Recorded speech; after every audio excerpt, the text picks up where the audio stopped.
Assalamu alaikum wa rahmatullahi wa barakatuh. Welcome to the lesson 3 of our Arabic grammar course. Inshallah, as you can see on your screens, that in today's lesson, we are going to cover these two topics. Topic 1, concept of ism being heavy and light. And second, flexibility or declension of ism. Remember, we are in our module 1. And in module 1, we are to study 4 properties of ism. Number 1, status or i'rab, which we have covered in our previous session, alhamdulillah. And the other 3 properties, inshallah, we will start them from tomorrow.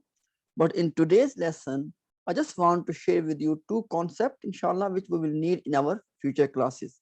So let's begin with the concept of ism being heavy and light. Now, first of all, what I mean by heavy and light. You know, when you pronounce your ism, any ism, if it gives you noon sound at the end, we will say this ism is heavy. And that is the default position of ism. And if you pronounce the ism and you do not hear the noon sound at the end, we will say this ism is light. Clear? Let me show you the examples. You remember we covered, before I show you the example, remember we covered that our Muslim chart for masculine or feminine. The first column of Muslim chart, let me show you here.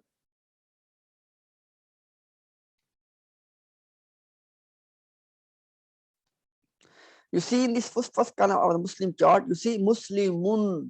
So when I say Muslimun, you hear this noon sound at the end. So this is heavy, and that's the default position. Like Musliman, Muslimin, Muslimani, Muslimaini, Muslimaini, Muslimu na, Muslimi na, Muslimi na. You see, in all of them we have this noon sound, and same is the case with the feminine as well.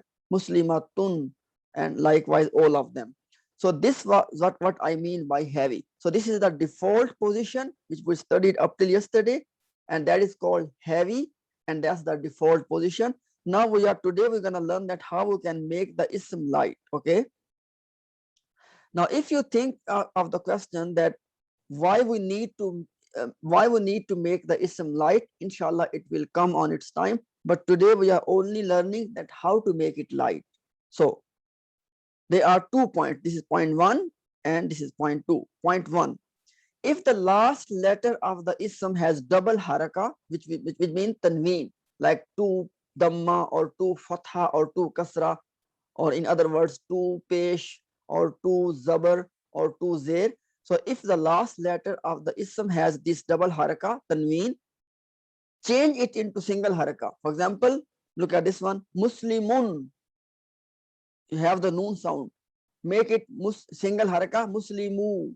Now this one was heavy when it has the noon sound, and in this case it has become light when it has no noon sound. Clear? This is one situation. Second situation is if ism is ending with noon, with letter noon. If your ism is ending with letter noon, it is heavy, and if we simply remove its noon, it becomes light. Okay. Example, Muslimuna. You see this noon and letter at the end. Muslimuna, it is heavy. How to make it light? Remove this noon. Muslimu, it has become light. So clear? So there are 2 ways of making the ism light. Number 1, if it has tanween, change tanween into single haraka. Number 2, if it has a clear noon letter at the end, remove the noon letter. Clear? Now, remember we have seen, I'll show you one more time, just to keep things in perspective. This was our normal Muslim chart for masculine and for feminine. You can see it has tanween, it has noon with it. So it is the heavy chart. Same is the case here. It has tanween and it has noon here. It is the heavy or default position. Now let's make them light and see how they look like. That is our Muslim chart, masculine in its light form. Muslimun has become what? Muslimu, single haraka. Muslima, It was Musliman. It has become Muslima. Muslimin has become Muslimi. Muslimani has become Muslima. You remove the noon from the end. Muslimaini, remove the noon, it has become Muslimai. Muslimuna has become Muslimu. Muslimina has become Muslimi. Muslimina has become Muslimi. So this is the light version of our Muslim chart. Let's look at the feminine chart in light version as well. You see, it was Muslimatun. Remember, it has become in its light form Muslimatu. What you did, there was 2 harakat, you make it 1 harakat. Okay, same is the case here. Muslimatani, you remove the noon. This was Muslimatun, atun. So it was last letter has tanween or 2 haraka. You change the tanween into 1 haraka. Okay, this was Muslimatin, it has become Muslimati. This was Muslimatin, become Muslimati. So clear? So let me wrap it up. This first topic of heavy and light. If ism, when you pronounce the ism, if it has noon sound, it's called heavy. If you remove the noon sound, it becomes light. Heavy is the default position. Sometimes we make it light. For why we make it light, inshallah, we'll learn later. But how to make it light? If it has 2 harakat at the last letter, change them into 1 harakat. Basically, change tanween into single haraka. And if it has clear noon letter at the end, remove the noon letter. And this is how you make your ism light. This is all you need to know at this stage about the concept of ism being heavy and light. Let's move on to our second and the last topic of today's session. What is that? Concept of flexibility, or you can also call it declension. Let's read this slide first. Change of haraka of the last letter from the last letter of ism from dhamma to fatha to kasra is called declension, or you can call it flexibility. Remember in yesterday's topic when we were studying about how to tell the i'rab, and when we deal with the singular ism, remember we said that in case of singular ism, if ism is in rafa, last letter has the haraka dhamma or pesh, and if ism is nasab, last letter has the haraka fatha or zabar, and if ism is in jar status, last letter has the haraka kasra or zair. So this change of haraka of the ism from dhamma to fatha to kasra, this is called declension. Clear? This is called concept of flexibility or concept of declension. Now, with regard to the concept of declension or flexibility, we divide all isms in 2 categories. Some of them are called mu'rab. It's a fancy term, but I only want to introduce you with this term. You look at this one. Declinable or flexible. You can remember this one. You don't need to be worried about this one. So first category of isms are declinable. We call them in Arabic mu'rab. And second category of ism are called mabni. Okay, in simple terms, indeclinable. So isms are either declinable or you can also call them flexible, or they are indeclinable or non-flexible. Clear? Now you may be thinking, what is declinable and indeclinable? Let me show you the previous slide again.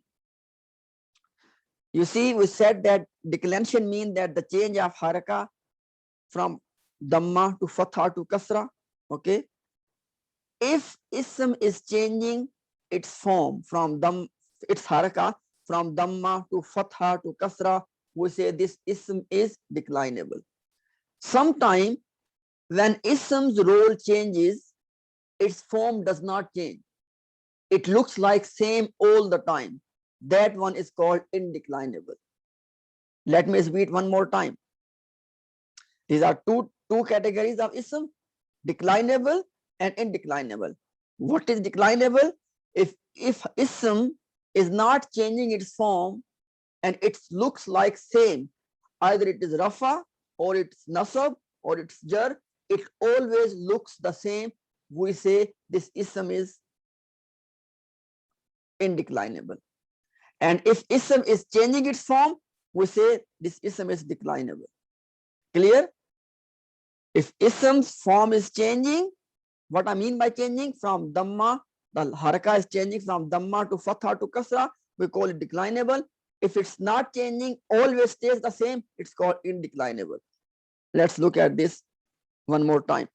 Declinable means when the role of ism changes, its i'rab changes.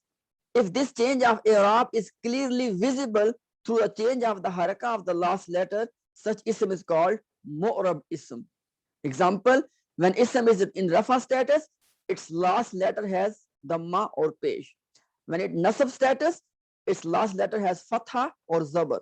When in jar status, its last letter has kasra or zair.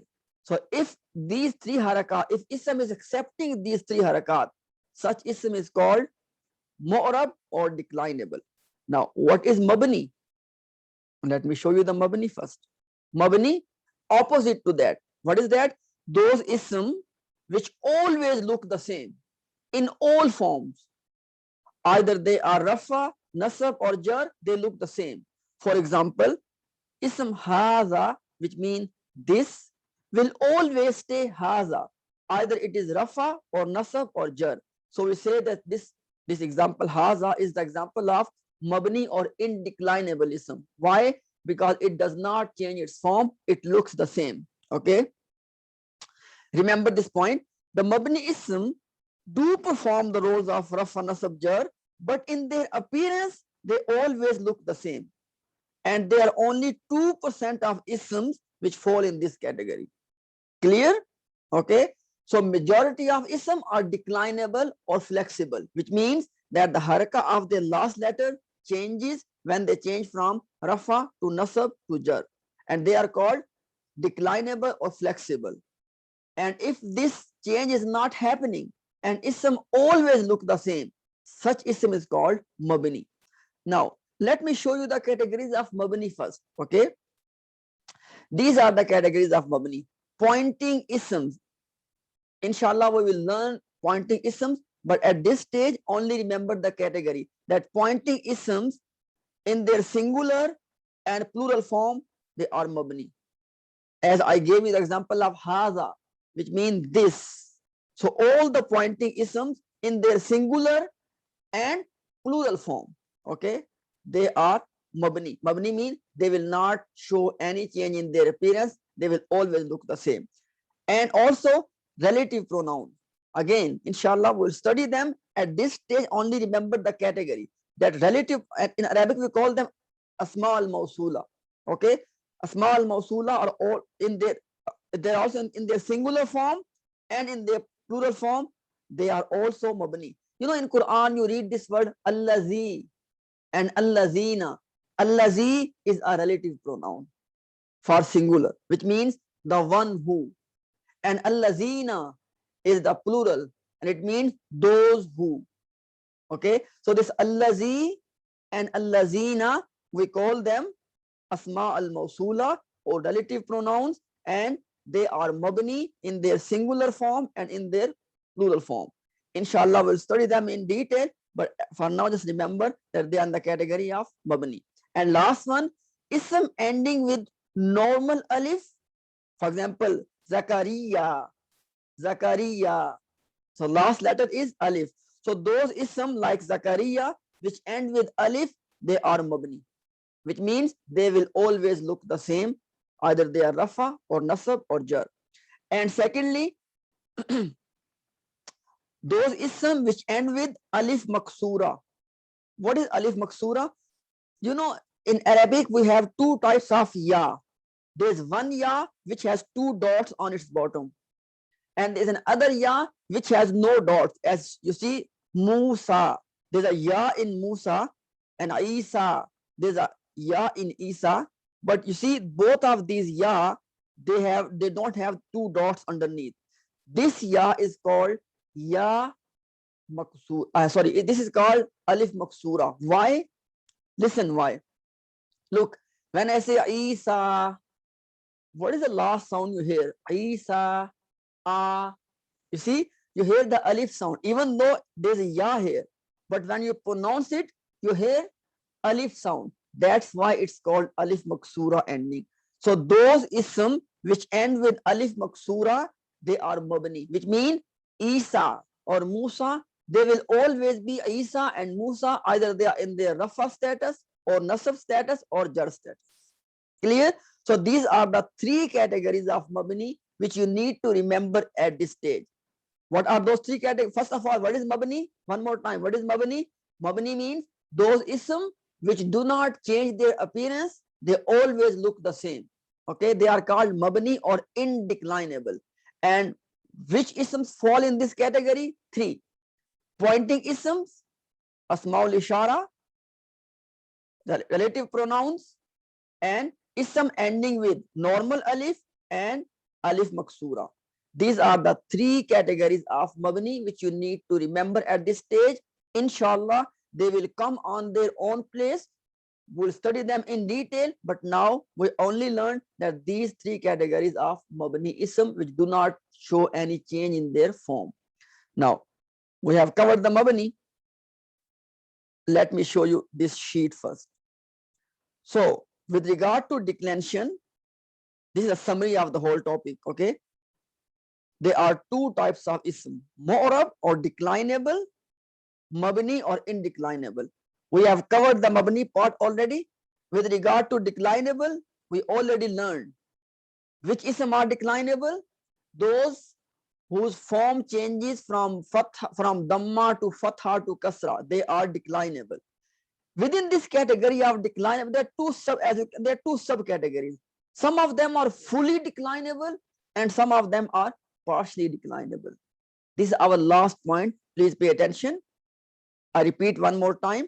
Those isms which are declinable, there are two subcategories. One is called fully declinable, other is called partially declinable. What is fully declinable? Remember these 2 points. They can take kasra and tanween. What does it mean? You remember? Let me show you to clarify this point. You see, Muslimun, the last letter is mim, it has tanween. Muslimun, Musliman, Muslimin, all of them have tanween. So if ism can have tanween, which means 2 harakat, it's called fully flexible. And if ism cannot have tanween, it will be called partially flexible. 1 point. Second point, if ism can has kasra means zair. Look at this one. When ism is in jar status, its last letter has kasra or zair. Clear? If in jar status, ism can have kasra or zair, it is fully flexible. But if it cannot have kasra, it is partially flexible. Now you might be thinking, if it cannot have kasra at the last letter, then how is it in jar status? Let me show you the example. You see, Ibrahim, this ism Ibrahim is the example of partially flexible. Look at this one. If Ibrahim is in rafa status, Ibrahimu, dhamma. If in nasab status, Ibrahima, last haraka is fatha. If in jar status, Ibrahima, you notice it does not become Ibrahimi. This is the point I'm saying, okay? Now, let me show you that sheet again to, now inshallah you will understand that point. So, declinable ism has 2 categories. Category 1, fully declinable, and category 2, partially declinable. What is fully declinable?